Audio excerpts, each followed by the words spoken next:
All right, welcome to the relationship show. This guy writes this post, "What even is dating? Where do I begin?"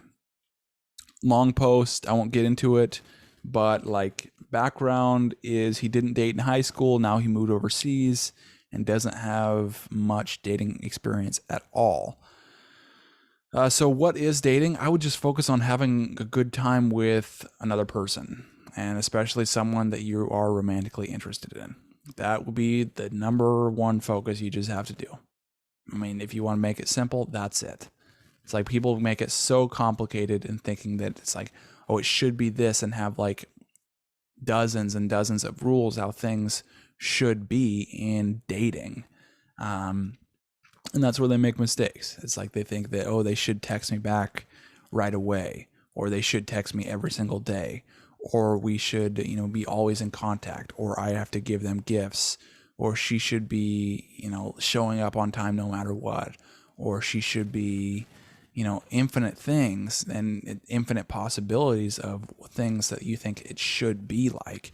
And then all of a sudden, if it doesn't match how you think it should be, people get upset.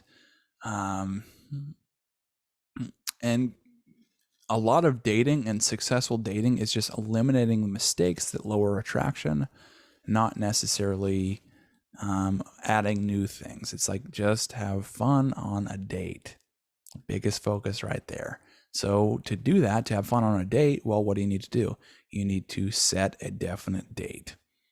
So you find someone you like, you get her number, or you ask her out right there. You set a definite date. You go have fun on the date. You repeat. You set a definite date. You go on a date and you have fun on a date. And then, if you're having fun on the date, the two of you are romantically interested in each other, that will lead to, romantic activities, kissing, sex. Simplify the whole thing, because people make it so complicated and they repeat the same mistakes. And oftentimes they're just making decisions out of fear. And whenever we make decisions out of fear, almost always is it a bad decision. And so people get afraid that the other person's going to not like them, or not going to date them, or reject them, or they think it should be this way, like they should text me every day. And so they get afraid that it means something bad if they don't meet what they think it should be. What's your second question here? Where do I begin? And so you find someone you're attracted to and also is attracted to you. And so you only want to date women where this is present. So you are attracted to them, you have a high level of interest, and she has, or they have, a high level of interest in you. If you can do this, it eliminates so much drama. It eliminates so many difficulties, so many setbacks, because it's like your margin of safety is there. So if like you start with a woman who is an 8 in attraction versus starting with a woman who is a 6, and let's say that 5 is like the cutoff between like if they would actually even go on a date with you. And so someone like barely agrees to go on a date with you, it's like you can make like one mistake and then they're done with you. Versus someone at an 8 attraction, she can bypass some of your mistakes and then you can still have a good time. Because everyone does make mistakes, and it's just a matter of acting in accordance and responding those mistakes and not letting them get to you, and not overthinking it or overdoing the reaction.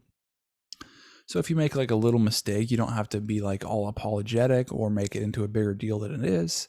Just hey, I made a mistake, won't do it next time, and this is how I adjust. And that mistake made her feel this way. And so, hey, what's great about that? Well, what's great is that she gave me some signals on why it wasn't like a good move for me to do or a good thing for me to say. And so now I understand what she's kind of lacking in as far as her feelings. It's like you want to look at the 3 U's. So look at if she feels like she's being seen. So 3 U's are unseen, understood, and unsafe. But those are like the 3 main pain points that feminine women have. So you want to she'll give you, if you like make a mistake, she'll give you feedback on which one of those categories it fits in. So whether it's being understood, it's like you're not listening to her, or she tests you in like remembering things and then you don't remember them. Those are tests that really suggest that she doesn't feel like you're listening to her. She doesn't feel like she's heard, and she doesn't feel like she's understood. You'll see things like with her being seen, she'll try to get your attention. And that's one of the main focuses of women, is getting your attention. So they'll do their hair really nice, or they'll get really dressed up, and so you want to make her feel beautiful or sexy in those situations. And it's like, another one's safe, and so she needs to recognize and perceive you as someone who is strong. So if you're not sticking up for yourself or just changing your opinions, it comes across as weak. And there's lots of other things, but it's like, those are a couple examples. And when she feels like you're weak, she doesn't feel like you can protect her, and she doesn't feel completely safe with you. And then on the other hand, it's like, if you are aggressive and angry, that doesn't make her feel safe as well.